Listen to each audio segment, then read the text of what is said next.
계곡, 바다, 워터파크. 이 장소의 공통점 과연 무엇이 있을까요? 발목 염좌라든지 아니면 발목 관절에 골절 같은 것들이 흔히 생길 수가 있죠. 원장님 안녕하세요. 안녕하세요. 간단하게 자기소개 먼저 부탁드립니다. 네. 저는 계양 플러스 정형외과에서 일하고 있는 정형외과 전문의 김준현이라고 합니다. 만나서 반갑습니다. 반갑습니다.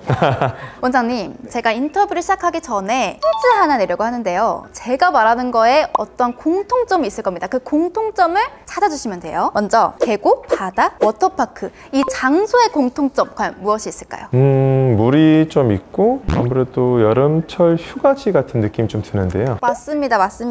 바로 여름철 휴가와 관련된 장소들인데요. 보통 사람들이 휴가를 떠나면 계곡이나 바다, 워터파크에 많이 떠나게 되잖아요. 여기서 많이 발생되는 사고가 있다고 합니다. 과연 이건 또 무엇일까요? 아무래도 물이 있다 보니까 미끄러지면서 생길 수 있는 질환들이 많이 있을 것 같은데, 넘어지면서 단순 타박성이라든지 아니면 넘어지면서 손을 찢게 되면 손목 관절의 골절 같은 것들이 생길 수 있고, 또 엉덩방아를 찢는 노인분들 같은 경우에는 척추의 압박성 골절, 그런 것들이 생길 수 있겠고, 또한 발목이 이제 돌아가면서 접지르게 되면 발목 염좌라든지 아니면 발목 관절에 골절 같은 것들이 흔히 생길 수가 있죠. 역시 전문가님 다르시네요. 맞습니다. 바로 미끄럼과 관련된 사고인데요. 아무래도 계곡이나 바다, 워터파크처럼 물이 많은 곳은 사람들이 많이 미끄러지고 그 결과 발목 인대가 늘어나서 발목 염좌의 발생률이 커진다고 합니다. 맞아요. 안 그래도 최근에 환자분들 중에서 휴가 갔다 오시면서 워터파크 다녀오시고 그래서 발목을 접질렀다라고 하면서 외래를 내원하신 분들이 상당히 많아졌습니다. 이 발목 염좌는 과연 어떤 건지 좀 자세하게 설명 부탁드릴 수 있을까요?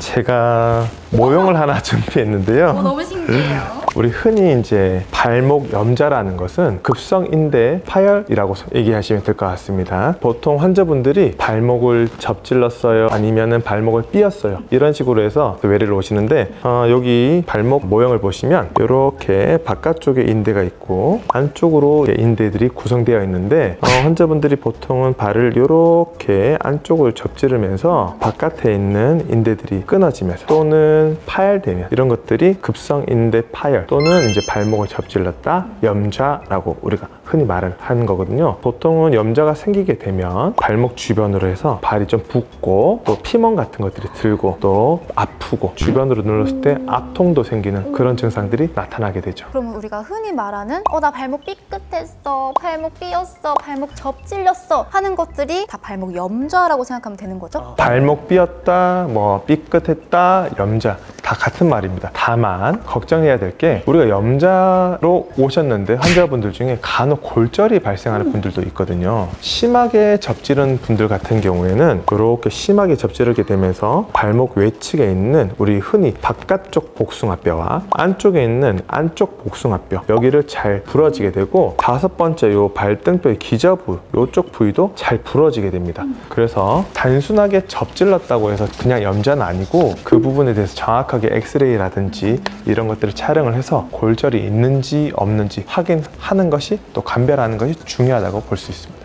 그런데 저희가 이제 일반적인 사람 같은 경우에는 내가 접질린 건지 아니면 골절이 생겨서 염좌까지 간 건지를 정확하게 판단할 수가 없잖아요. 그래서 정말 아픈 게 아니면 사실 병원을 잘 안 가게 되는데, 만약에 이 발목 염좌를 모르고 그냥 지나치게 될 경우 어떤 일이 벌어질 수 있을까요? 급성기 때 염좌를 적절하게 치료를 하지 않으면 만성 발목 불안정증으로 이완될 확률이 최대한 30% 정도까지 될 수 있거든요. 만성 불안정증이 되면은 주변에 있는 인대들이 발목을 적절하게 잡아주지 못하니까 발목을 떨그럭 내가 환자분 스스로 느낌이 불안정하다, 걷는 것이 불안하다, 이런 느낌을 받고 하루에도 수차례 발목을 접지르는 증상이 나타나게 됩니다. 이런 만성 불안정증으로 가는 경우에는 증상에 따라서 인대를 재건해주는 수술까지도 해야 될 경우도 상당히 많습니다. 이게 가볍게 볼 내용이 아닌 것 같습니다. 가벼운 통증이 발생이 되더라도 꼭 가까운 정형외과 가보셔야 될 것 같습니다. 발목 염좌가 발생했을 경우에는 주변에 정형외과가 많으니까 가서 적절한 진단과 치료를 받는 것이 중요하겠습니다. 그렇다면 이 발목 염자를 예방할 수 있는 방법은 또 어떤 게 있을까요? 발목을 많이 쓰기 전에 최대한 스트레칭 같은 것들을 적절하게 해주시고, 또한 굽이 높은 신발이라든지 하이힐 같은 것들은 조금 피해 주시는 게 좋고, 최근에 이제 여름철이다 보니까 물놀이 같은 걸 가시게 되면 미끄러지지 않게 좀 조심하시고, 다가올 겨울에는 눈길이라든지 이런 데 미끄러지지 않게 주의하시는 게 좋겠습니다.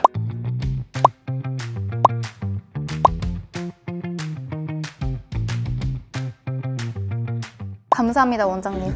오늘 원장님 덕분에 정말 많은 정보 알아가는 것 같습니다. 그렇다면 시청하고 계시는 신혜명 시청자 여러분들께 마지막으로 여름 휴가지 발목 염자와 관련된 이야기 딱 한 가지만 더 해주신다면 어떤 게 있을까요? 안전한 물놀이 하시면서 혹시라도 우리 시청자분들께서 발목을 접지르시면 혼자서 끙끙 앓지 말고 주변에 있는 그 정형외과 전문의의 도움을 받으셔서 완쾌하시길 바랍니다. 오늘 휴가철 발목 염자에 관련된 이야기 나눠봤습니다. 정말 좋은 이야기 많이 들려주셨는데요.